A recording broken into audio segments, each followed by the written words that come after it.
तो नाज़रीन, हुआ ये था कि मलिक रियाज साहब को वज़ीर आज़म उस वक्त के नवाज शरीफ साहब ने बुलवाया था, बुलवा के उनसे मुलाकात की थी और उस मुलाकात में मलिक रियाज साहब को कहा था कि मेरा बेटा जो है वो मुश्किल में है, लिहाजा वो जो 1 हाइड पार्क की प्रॉपर्टी है वो आप खरीदने बरतानिया में। और फिर हसन नवाज ने 2 नंबरी करते हुए वो प्रॉपर्टी दुगनी कीमत पे बेची मलिक रियाज साहब के साहबजादे की कंपनी को, और ये एक धोखा दिया गया।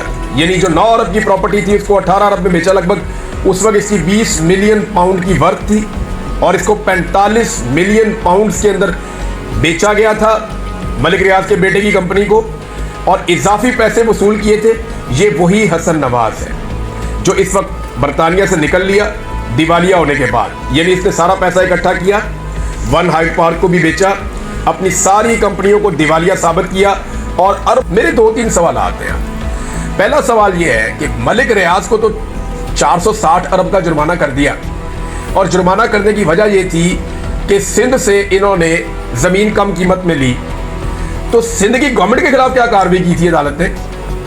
आसिफ अली जरदारी है ना, या मुराद अली शाह, इनके खिलाफ क्या कार्रवाई हुई? मलिक रियाज को तो जुर्माना हो गया, इनके खिलाफ क्या कार्रवाई हुई?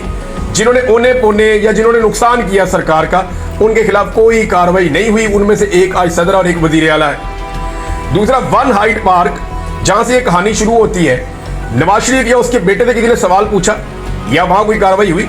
और तीसरी बात यह है, ये तो अल मशरिक बैंक, उन्होंने खुद स्टेटमेंट दिया हुआ है आके, डायरेक्ट वहां जो उनका सीईओ है उसने आकर बता दिया था कि जनाब ये पैसे मलिक फैमिली के हैं, वो खुद अपनी मर्जी से पाकिस्तान में लाके अपना जुर्माना पे कर रहे हैं।